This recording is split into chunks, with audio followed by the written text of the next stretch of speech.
नमस्कार किसान साथियों, आज हम खड़े हैं जांडवाड़ा सोतर चंदकोठी मार्ग पे,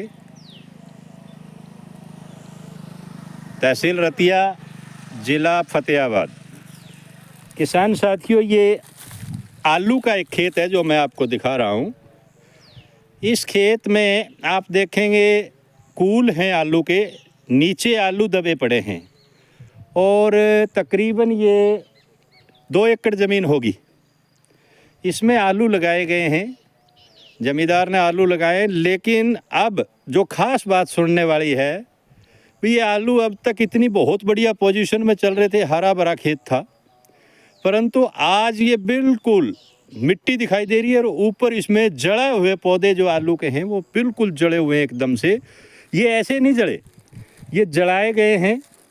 और इसके बारे में मैं बात करूंगा। यहाँ हमारे किसान भाई है, भाई राजकुमार, इनसे मैं पूछूंगा कि ये क्यों जड़े हैं और किस वजह से, कौन सी दवाई इसमें छिड़की गई है, इसके पीछे किसानों का मकसद क्या है, और इस आलू को तैयार करने में जो आलू आप लोग सब्जी वालों से लेकर के बड़े चाव से खाते हैं, उस आलू की पोजीशन क्या है, किस हालत में वो पकते हैं। नमस्कार भाई राजकुमार। नमस्कार। ये बताओ, ये खेत जो है, जो आलू की, इस साइड में आ जाओ थोड़ा, ये जड़े हुए किस तरह जड़े हैं, ये पौधे क्यों जड़े हैं और क्यों जड़ाए गए हैं? ये इन पौधों को मारने के लिए जलाए अपनी गए। भाषा में बोलो। हाँ? अपनी भाषा में। ये पौधे जलाने के लिए बाढ़े गए मकसद से। मतलब ये ऊपर का जो घास है इसको जला के, ताकि नीचे से आलू निकालें तो वो बीच में ना आए। बीच में सुरक्षित निकलेंगे। ठीक है। हाँ, तो ये वैसे ही जल गए या कोई दवाई विशेष इसमें छिड़की गई है जिससे ये लगभग, मैं देख रहा हूँ, 7 से 10 दिन में बिल्कुल जल गए ये पौधे? इस पर राउंड अप डाली गई है जो घास। राउंड अप दवाई, बहुत खतरनाक दवाई जिसका नाम लेते हैं, जो कि खरपतवार नाशक के लिए, दूब घास है उसको जलाने के लिए प्रयोग करते हैं। ये वही राउंड अप है? वही राउंड अप है। और इस राउंड अप के बारे में मैंने ये सुना है कि ये अगर एक जगह डाल दी तो कम से कम भी ये 30 फुट तक मार करती है। यहाँ अगर ये डली है तो ज़मीन में 30 फुट तक असर करती है ये दवाई। ये वही दवाई है? वही दवाई है। तो इसके पीछे किसानों का मकसद क्या है? इसको पौधों को नष्ट करना था जल्दी, मतलब ये जल्दी जल जाएं और उसके बाद आलू जो है वो निकाले जाएं, निकालने में दिक्कत ना आए। तो मैं सभी साथियों से, जो किसान भाई हैं, उनसे मैं बताना चाहूँगा कि ये दवाई इतनी खतरनाक है और हमारी सरकार भी बार बार चेतावनी देती है। एग्रीकल्चर विभाग, बागवानी विभाग बार बार चेतावनी देते हैं, किसानों को बताते हैं कि ये जहर है और इस जहर की वजह से हमारी ज़मीन इतनी दूषित हो चुकी है कि इसमें कैंसर जैसी भयंकर बीमारी जो है वो आ रही हैं। तो भाई राजकुमार, ये बताओ कि इस आलू को जब बोया गया है, इसमें मैंने सुना था, कल परसों बात कर रहे थे कि एक एकड़ में तकरीबन 8 से 10 कट्टे यूरिया खाद के इसमें दे दिए जाते हैं और 4 से 5 बैग जो है वो डीएपी के, और इसके अतिरिक्त जो दवाइयाँ हैं उनका तो पता ही नहीं क्या क्या दिए जाते हैं। क्या ये सच्चाई है? सच्चाई है।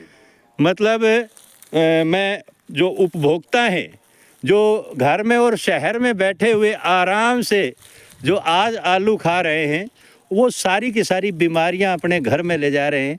ये इस प्रकार के जो है वो सिस्टम से हैं। लेकिन किसान क्या करे, किसान मजबूर है। सरकार और विभाग ये हिदायत तो ज़रूर जारी करता है कि सलाह देता है कि इन दवाइयों का छिड़काव ना करो, लेकिन किसान अगर इनका छिड़काव ना करे तो उसे पैदा नहीं मिलती, और पैदा नहीं मिलती तो आज तकरीबन इस एरिया में बात करें तो 70 से 80 हज़ार रुपये ठेका है किले का। अगर 70 से 80 हज़ार रुपये ज़मींदार भर के और फिर उसके बाद इसमें वो नेचुरल या जैविक तरीके से खेती करे तो पैदावार इतनी नहीं होती और किसान को घाटा लगता है। किसान कर्जे में है लगातार। इसलिए सरकार से और विभाग से मेरा अनुरोध है कि किसानों को विशेष पैकेज इस प्रकार के इंसेंटिव रखे जिससे प्राकृतिक खेती की ओर किसान बढ़े और वो जैविक और प्राकृतिक तरीके से खेती करे, जिससे किसान को इस ज़मीन में कुछ फ़ायदा नज़र आए, उसकी मेहनत उसके पल्ले पड़ जाए। इसलिए यहाँ पर टोटली किसान का कसूर नहीं माना जाएगा। ये परिस्थितियाँ ऐसी हैं, मजबूर होकर के किसान इस प्रकार के कदम उठाता है। लेकिन सोचने की बात उन उपभोक्ताओं के लिए है जो सब्जी, हरी सब्जी या किसी भी प्रकार की सब्जी मंडी में जा कर के खरीदते हैं 4 पैसे के लालच में, क्योंकि प्राकृतिक तरीके से पैदा की गई जो सब्जियां हैं वो थोड़ी सी महंगी हैं, इसलिए सस्ते के लालच में वो इन सब्जियों को खरीदते हैं और बीमारी और जहर मोल लेते हैं। क्यों, ऐसा ही है भाई? ऐसा ही है, बिल्कुल यही चीज़ है ना। यही चीज़ है। तो किसान भाइयों, मैं आपसे अनुरोध करूंगा कि आप अपने खेत को, अपनी ज़मीन को, अपनी मिट्टी को बचाइए, सुरक्षित कीजिए, इसका स्वास्थ्य सुधारिए, और ताकि आपका स्वास्थ्य और आपके परिवार का और समाज का स्वास्थ्य सुधरे और हम लोगों को डॉक्टरों के महंगी महंगी दवाइयों से छुटकारा मिले, बीमारियों से छुटकारा मिले। इसी के साथ इतना ही। जय भारत, जय हिंद, जय जवान, जय किसान। मैं कृष्ण सियाग, मास्टर और प्राकृतिक किसान, गांव जांडवाड़ा, सोतर, तहसील रतिया, जिला फतेहाबाद, हरियाणा से।